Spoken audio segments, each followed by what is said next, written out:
Assalamualaikum warahmatullahi wabarakatuh.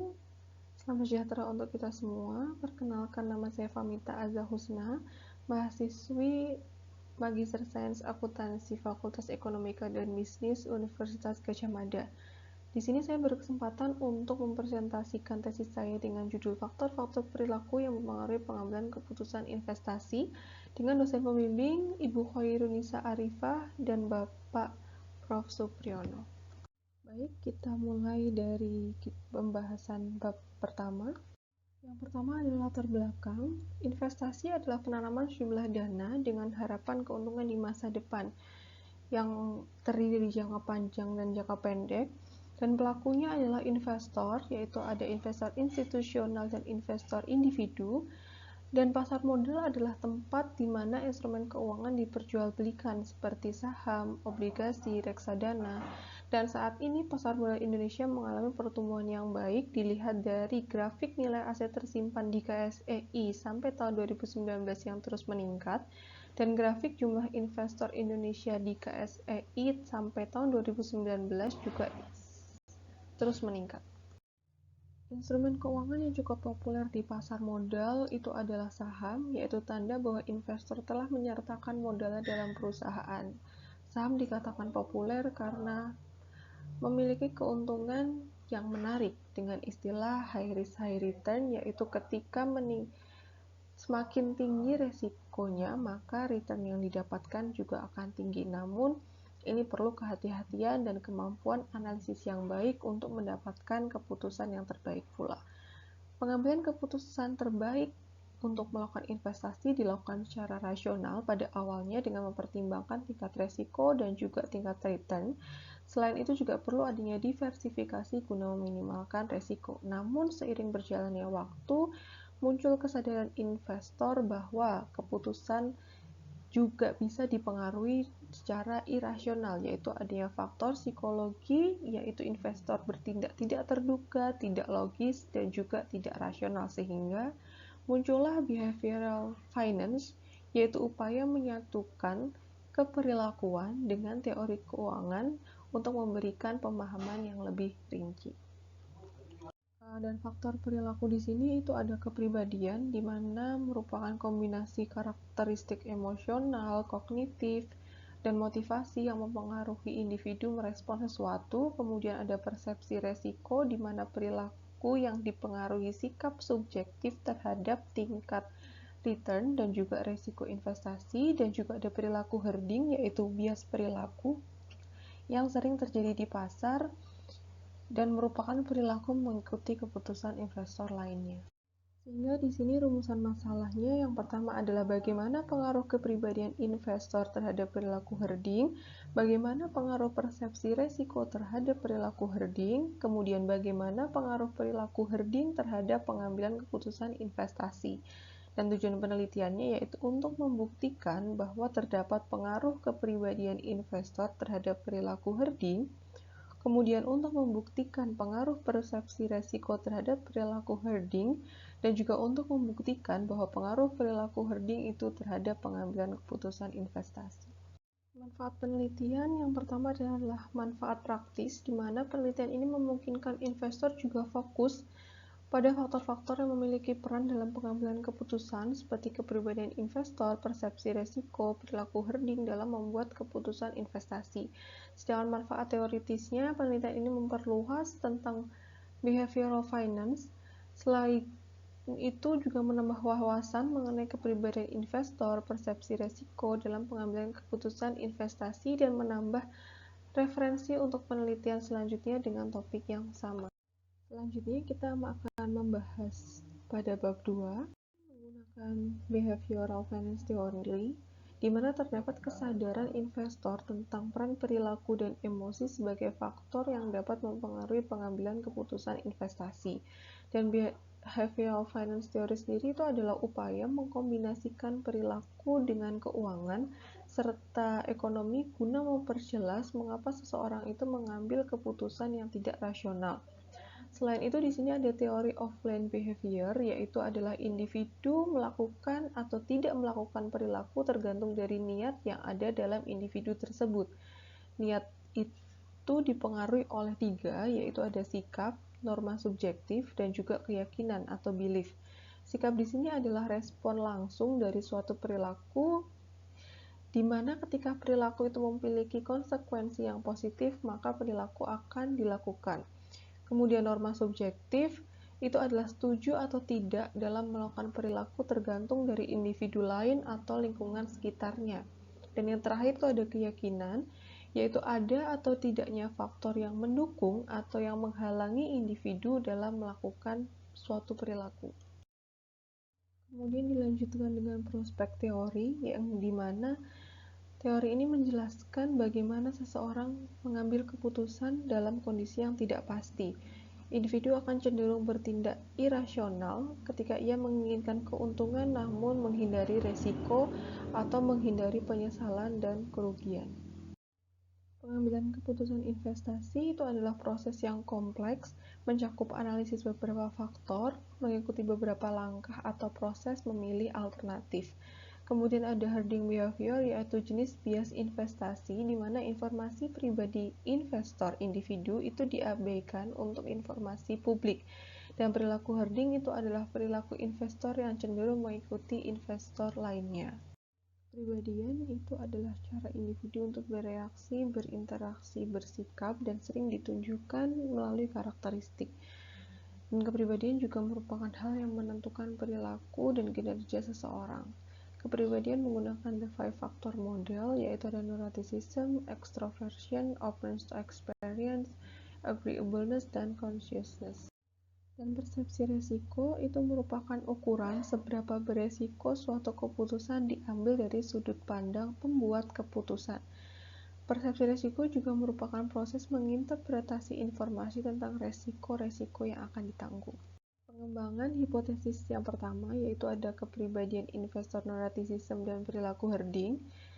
Kepribadian neuroticism itu adalah pribadi dengan ketidakstabilan emosi, memiliki kecemasan yang tinggi, sehingga membuat kemampuan berpikirnya menurun, sehingga kemampuan membuat keputusan pun juga pastinya akan menurun dan mengarahkan pada perilaku meniru keputusan investor lain karena dianggap keputusan orang lain itu adalah jalan terbaik supaya membuat keputusan yang baik pula, sehingga hipotesis yang pertama adalah kepribadian neuroticism berpengaruh terhadap perilaku herding. Kemudian ada kepribadian investor extraversion dan perilaku herding, di mana extraversion adalah pribadi yang selalu antusias dan bersemangat ketika mengerjakan sesuatu dengan orang lain, namun akan cenderung pesimis dan kurang percaya diri saat sendirian. Ini dikaitkan dengan perilaku herding, di mana investor akan bersemangat dan percaya diri dengan keputusan bersama, namun ketika dia membuat keputusannya sendiri, dia akan cenderung mengikuti keputusan orang lain, sehingga hipotesis kedua itu adalah kepribadian extraversion berpengaruh positif terhadap perilaku herding. Kemudian ada kepribadian investor opens to experience dan perilaku herding, di mana opens to experience itu merupakan pribadi yang berperilaku selalu semangat, berpikiran luas, memiliki keingintahuan yang tinggi, dan informasi yang didapat pun akan dianalisis terlebih dahulu sebelum membuat keputusan, sehingga pribadi ini memiliki hubungan yang negatif dengan perilaku herding karena informasi yang didapat akan dianalisis terlebih dahulu untuk membuat keputusan. Sehingga hipotesis ketiga itu adalah kepribadian opens to experience berpengaruh negatif terhadap perilaku herding. Kemudian kepribadian investor agreeableness dan perilaku herding, di mana agreeableness itu adalah pribadi yang rendah hati, menyenangkan, ramah, namun pribadi ini kurang percaya diri. Dikaitkan dengan perilaku herding, investor ini sengaja mengikuti tindakan investor lain supaya dia memiliki keputusan yang sama dengan orang lain dan dianggap informasi yang lebih unggul itu terdapat di investor lain. Sehingga hipotesis keempat itu ada kepribadian agreeableness berpengaruh positif terhadap perilaku herding. Kemudian kepribadian investor consciousness dan perilaku herding. Consciousness adalah pribadi yang hati-hati, teliti, perfeksionis, dan tidak mudah menyerah sampai mencapai tujuannya. Dan investor dengan pribadi ini juga tidak akan terpengaruh dengan perilaku herding karena dia sangat berhati-hati dengan informasi yang dia dapatkan. Sehingga hipotesis kelima, kepribadian consciousness berpengaruh negatif terhadap perilaku herding. Persepsi resiko dan perilaku herding. Investor yang memiliki persepsi resiko tinggi itu akan mengarahkan pada keputusan yang kurang beresiko. Investor akan mencari investasi dengan resiko rendah, tapi pengembalian yang didapatkan juga cenderung rendah. Sehingga ketika ia menginginkan pengembalian yang tinggi, maka dia akan mencari informasi lain dari investor lain pula, supaya dia mendapatkan keputusan yang dianggap baik. Sehingga hipotesis keenam, persepsi resiko itu berpengaruh positif terhadap perilaku herding. Kemudian ada perilaku herding dan pengambilan keputusan investasi. Keputusan investasi itu merupakan hal yang penting karena menyangkut komitmen mendapatkan keuntungan di masa depan. Namun keputusan investasi menjadi sulit karena kurangnya informasi di pasar dan cenderung berubah-ubah. Berperilaku herding dianggap menjadi keputusan terbaik karena investor lain dianggap memiliki informasi yang lebih handal. Sehingga hipotesis ketujuh itu ada perilaku herding mempengaruhi pengambilan keputusan investasi. Baik, di sini kerangka penelitiannya yaitu ada hubungan yang tidak langsung. Jadi di sini ada narrative system, extroversion, openness to experience, agreeableness, consciousness, dan persepsi resiko itu mempengaruhi perilaku herding terlebih dahulu, kemudian perilaku herding nantinya akan mempengaruhi pengambilan keputusan investasi. Selanjutnya kita masuk ke bab ketiga. Populasi penelitian ini yaitu investor individu di Bursa Efek Indonesia dengan sampelnya menggunakan purposive sampling dengan kriteria yang pertama, responden merupakan investor aktif dengan pendidikan minimal responden sarjana atau S1 dan responden telah melakukan investasi minimal selama 1 tahun.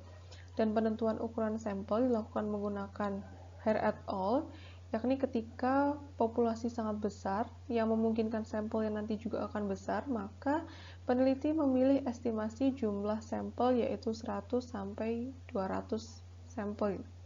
Kemudian dilanjutkan instrumen penelitian. Di sini penelitian menggunakan instrumen kuesioner untuk mengumpulkan data dan juga alat statistik SmartPLS 3. Kuesioner terdiri dari 3 bagian, yaitu bagian pertama lembar penjelasan, bagian kedua informasi pribadi responden, bagian ketiga penjelasan mengenai pengisian kuesioner dan pertanyaan-pertanyaan. Skala pengukuran yang digunakan adalah Likert dengan skala 1 sampai 5, mulai dari sangat tidak setuju sampai sangat setuju. Teknik pengumpulan datanya menggunakan data kuantitatif dengan sumber data primer. Teknik penelitiannya adalah studi lapangan dengan menggunakan kuesioner.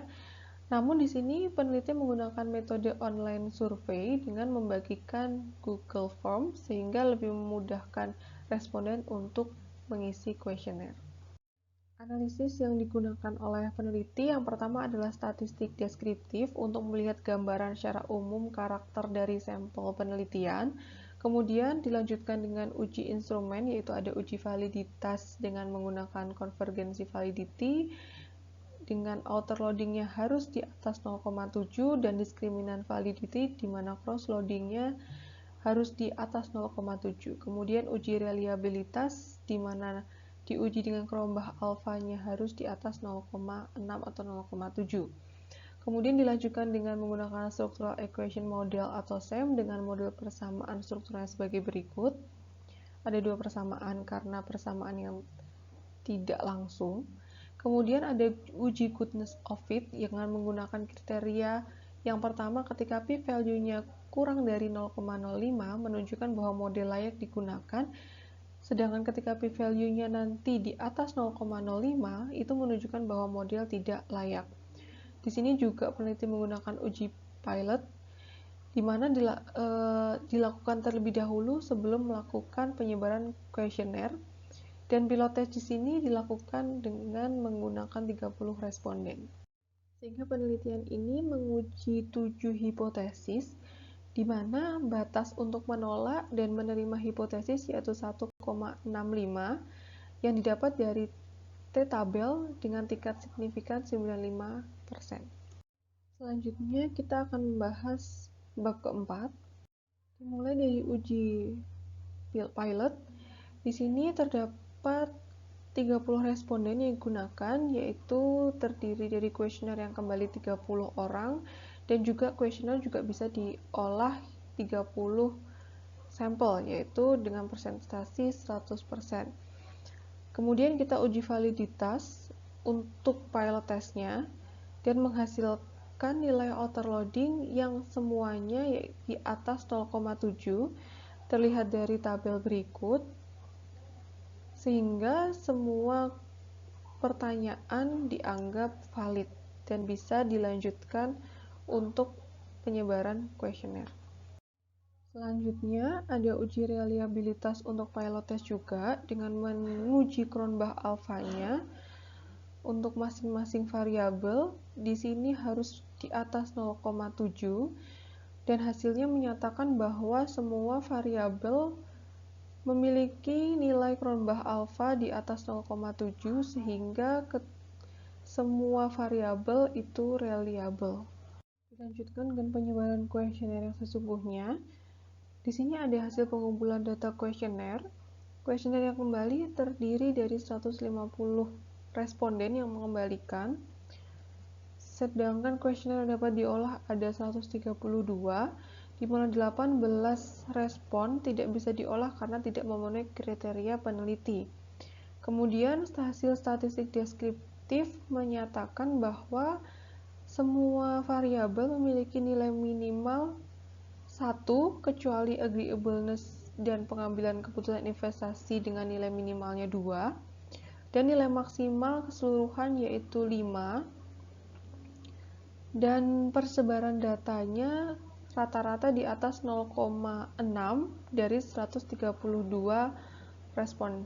Dilanjutkan dengan evaluasi modal pengukuran. Yang pertama, uji validitas, yaitu untuk melihat kevalitan dari setiap poin-poin pertanyaan dalam kuesioner. Dilihat dari nilai outer loading-nya. Ini menyatakan bahwa dari variabel agreeableness itu memiliki nilai outer loading di atas 0,7 sehingga dikatakan semua valid.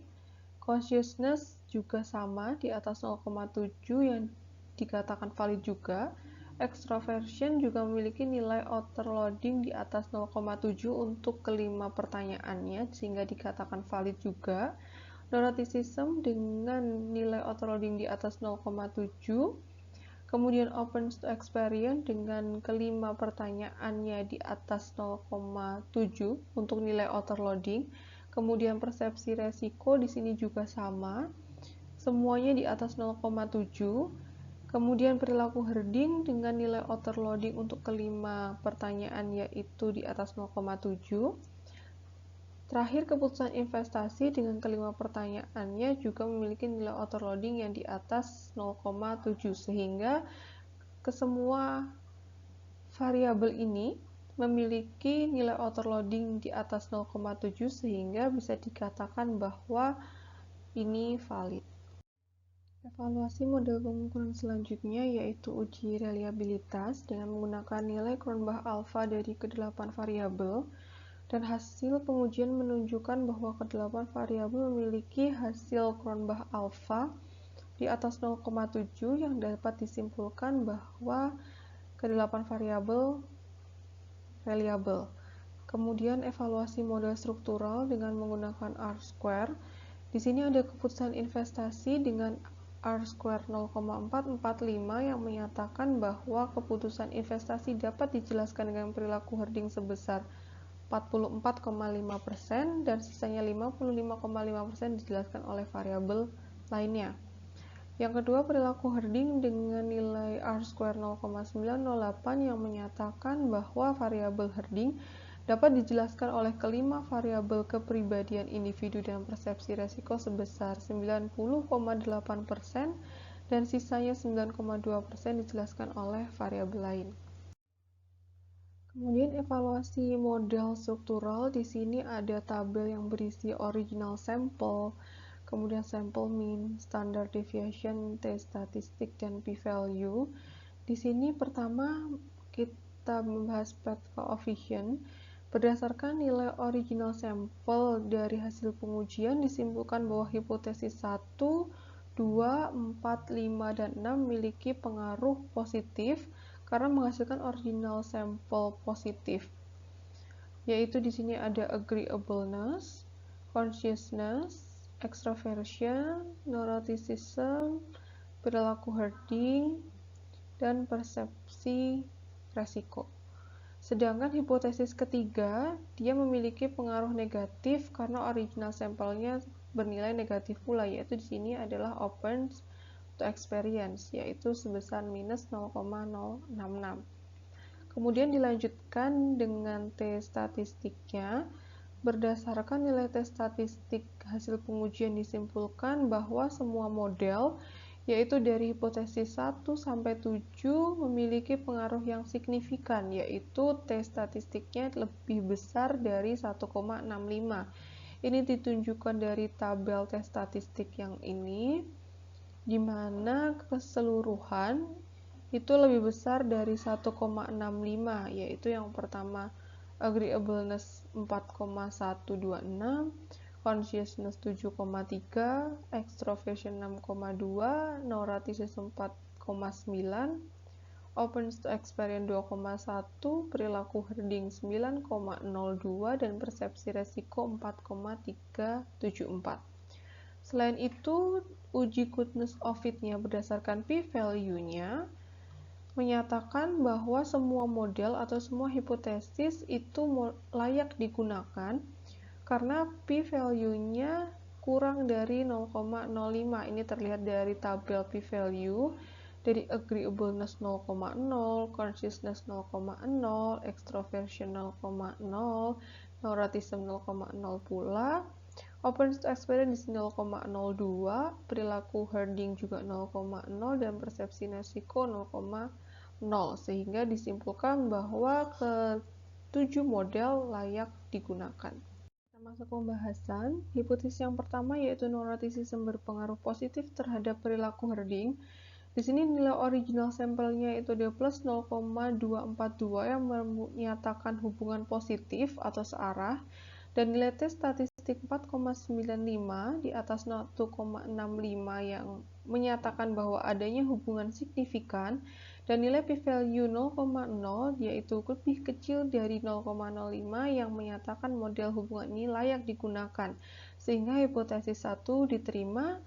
Dan sejalan dengan penelitian Mayfield et al., Jamshidinafit et al., Bashir et al. Yang menyatakan bahwa pribadi neuroticism lebih memilih berperilaku herding karena emosi yang negatif untuk menghindari resiko. Di sini dikaitkan dengan teori of planned behavior. Niat berperilaku ini didasari oleh adanya konsekuensi dari perilaku yang dilakukan. Pribadi neuroticism adalah individu yang emosinya tidak stabil, kecemasan tinggi, pesimis, dan karakter ini justru menurunkan kemampuannya untuk berpikir jernih, yang justru akan menurunkan untuk membuat keputusan yang baik. Sehingga individu ini sadar bahwa ketika dia membuat keputusan sendiri, maka keputusannya justru keputusan yang buruk. Maka individu ini menganggap dengan mengikuti keputusan orang lain atau berperilaku herding itu merupakan pilihan yang baik atau berperilaku dengan konsekuensi yang positif. Kemudian hipotesis kedua, extroversion berpengaruh positif terhadap perilaku herding. Di sini nilai original sampelnya adalah plus 0,26 yang menyatakan bahwa hubungan ini positif. Nilai tes statistik 6,21 yang artinya hubungan ini signifikan, dengan nilai p-value-nya 0,0 lebih kecil dari 0,05 yang artinya model hubungan ini layak digunakan, sehingga hipotesis 2 diterima. Penelitian ini atau hipotesis ini sejalan dengan penelitian Lin dan Sahikala Citramani yang menyatakan pribadi extroversion adalah pribadi yang memiliki banyak teman dan senang bertukar informasi sehingga menyebabkan adanya perilaku herding. Dikaitkan dengan teori of planned behavior terutama di norma subjektif, yaitu perilaku yang dilakukan atas pengaruh individu lain.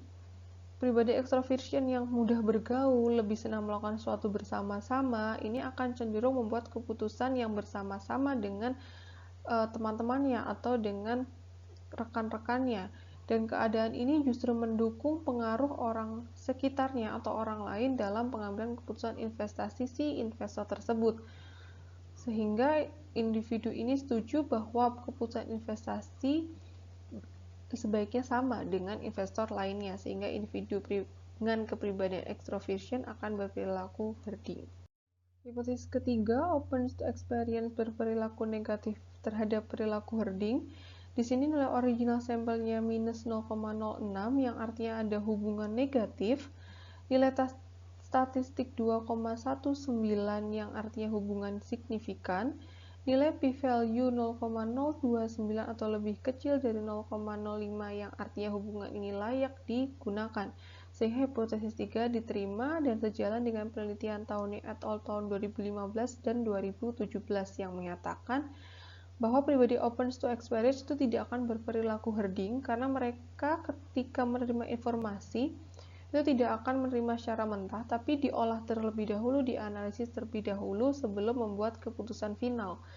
Dikaitkan dengan teori of planned behavior, terutama di kepercayaan, bahwa perilaku itu didasari ada tidaknya faktor pendukung atau penghalang suatu perilaku, dan kepercayaan ini didasari adanya pengalaman dan juga informasi yang dimiliki. Pribadi opens to experience adalah individu yang ingin tahu lebih tinggi, wawasan luas, berpikir kritis, dan melakukan analisis sebelum membuat keputusan, sehingga individu ini tidak akan meniru keputusan investor lain karena dia percaya dan mampu dengan informasi yang ia milikinya. Dengan kepercayaan yang dimiliki ini, maka pribadi open to experience tidak akan melakukan perilaku herding atau memiliki hubungan yang negatif dengan perilaku herding. Kemudian, hipotesis keempat, agreeableness berpengaruh positif terhadap perilaku herding. Di sini nilai original sampelnya plus 0,14 yang artinya ada hubungan positif. Nilai tes statistik 4,12 yaitu lebih besar dari 1,65 yang artinya hubungan signifikan, dan p-value-nya 0,0 atau lebih kecil dari 0,05 yang menyatakan hubungan ini layak digunakan, sehingga hipotesis keempat diterima. Sejalan dengan penelitian Ramsden and John, Hentrom, Jamshidi Navid, dan Bashir et al. Yang menyatakan pribadi agreeableness merupakan pribadi yang cenderung tidak ingin mengecewakan orang lain, sehingga ia akan cenderung berperilaku sama. Dikaitkan dengan teori of planned behavior, terutama di norma subjektif, pribadi agreeableness adalah individu yang hangat, baik hati, dan lebih menyukai menghindari konflik, sehingga untuk menghindari konflik ini, dia akan berperilaku sama dengan lingkungannya. Keadaan ini yang mendukung investor melakukan herding atau meniru keputusan investor lain supaya dianggap sama. Hipotesis kelima, consciousness berpengaruh negatif terhadap perilaku herding, di mana nilai original sampelnya plus 0,3, yaitu adanya hubungan positif, tes statistik 7,3 yang artinya hubungan signifikan, dan nilai p-value 0,0 yang artinya hubungan ini layak digunakan. Namun, hipotesis kelima ditolak. Teori of planned behavior untuk kepercayaan, dia menyatakan niat berperilaku didasari ada atau tidaknya faktor pendukung atau penghalang untuk berperilaku, dan pribadi consciousness ini adalah individu yang teliti dan perfeksionis. Sikap perfeksionis inilah yang menuntut adanya kesempurnaan dalam keputusan investasinya, sehingga dia akan mempertimbangkan keputusan investor lain demi kesempurnaan keputusannya. Kondisi inilah yang menjadi pendukung investor untuk berperilaku herding karena menganggap keputusan orang lain ini sebagai penyempurna keputusan dirinya sendiri, sehingga dengan pribadi consciousness ini itu akan berpengaruh positif terhadap perilaku herding. Yang hipotesis keenam, persepsi resiko berperilaku positif terhadap perilaku herding dengan nilai original sampelnya plus 0,21 yang artinya hubungan positif, nilai tes statistik 4,3 yang artinya hubungan signifikan, nilai p-value 0,0 yang artinya hubungan ini layak, sehingga hipotesis 6 diterima. Sejalan dengan penelitian Auslon, Salim, dan Al-Quran et al. Makin tinggi persepsi resiko, maka semakin takut investor untuk berinvestasi karena menyebabkan kerugian. Ketakutan ini mengarahkan investor untuk meniru keputusan investor lain karena dianggap memiliki keputusan yang lebih baik dari segi return. Prospek teori menyatakan bahwa individu akan bertindak irasional dan tidak akan mau mempertaruhkan keuntungannya, serta akan melakukan penghindaran risiko. Investor dengan persepsi risiko tinggi akan cenderung takut menerima risiko, akibatnya dia akan memilih risiko yang dianggap rendah. Tapi ketika investor ini menginginkan return yang tinggi, tetapi dia tetap menginginkan risiko yang rendah, dia akan memutuskan untuk berperilaku irasional berupa perilaku herding, di mana ia percaya bahwa keputusan orang lain itu lebih baik dari keputusan dirinya sendiri, yang mengakibatkan dia mengikuti investor tersebut. Kemudian, perilaku herding berpengaruh positif terhadap pengambilan keputusan investasi. Nilai original sampelnya adalah positif 0,6, yaitu hubungan positif. Nilai tes statistik 9,02 yang artinya hubungan yang signifikan, dan nilai p-value adalah 0,0 yang artinya model ini layak digunakan sehingga hipotesis 7 diterima. Sejalan dengan penelitian Anum and Amer, Dunung Singhe dan Rana Singhe yang menyatakan perilaku herding memiliki pengaruh yang positif dalam pengambilan keputusan investasi. Dikaitkan dengan prospek teori, maka perilaku herding itu dianggap menjadi solusi dalam pembuatan keputusan yang rumit. Kerumitan ini disebabkan oleh kondisi yang tidak pasti, yaitu informasi di pasar yang sering berubah, dan kondisi inilah yang membuat investor kesulitan membuat keputusan dan justru membuat keputusannya salah karena informasi yang tidak lengkap, sehingga investor akan berperilaku herding untuk meyakinkan bahwa keputusannya itu akan sempurna dengan meniru keputusan investor lain. Oke, kita lanjut ke bab 5. Maka kesimpulannya adalah penelitian ini dilakukan karena adanya perkembangan pemahaman mengenai investasi dengan timbulnya kesadaran bahwa pengambilan keputusan investasi itu tidak hanya secara rasional, tapi juga irasional yang disebabkan oleh faktor psikologis. Dan ini memunculkan teori behavioral finance yang merupakan tujuan peneliti dalam menganalisis pengaruh faktor perilaku terhadap pengambilan keputusan investasi. Data peneliti didapat dari penyebaran kuesioner terhadap investor aktif dengan pendidikan minimal S1 dan telah melakukan kegiatan investasi selama 1 tahun minimal dan menghasilkan 132 responden. Penelitian ini menguji 7 hipotesis dan berdasarkan hasil pengujian, 6 hipotesis didukung oleh data dan 1 hipotesis tidak didukung oleh data. Implikasi penelitian, di sini ada implikasi praktis. Penelitian ini memungkinkan para investor juga fokus pada faktor-faktor yang memiliki peran penting dalam pengambilan keputusan investasi, yaitu kepribadian investor, persepsi resiko, perilaku herding yang bisa mempengaruhi keputusan investasi. Selain itu ada implikasi teoritis. Penelitian ini memperluas literatur tentang behavioral finance mengenai faktor-faktor yang mempengaruhi pengambilan keputusan investasi. Penelitian ini mencoba mengaitkan The Five Factors Model dengan teori of planned behavior serta persepsi resiko dengan prospek teori. Dan penelitian ini meneliti dengan lengkap 5 kepribadian The Five Factors Model. Penelitian ini tidak terlepas dari keterbatasan, yaitu pada demografi responden. Terdapat satu pilihan yang cukup mendominasi seperti usia yang didominasi, yaitu 20-29 tahun, pendidikan didominasi oleh S1, dan lama investasi yang didominasi oleh 1-3 tahun.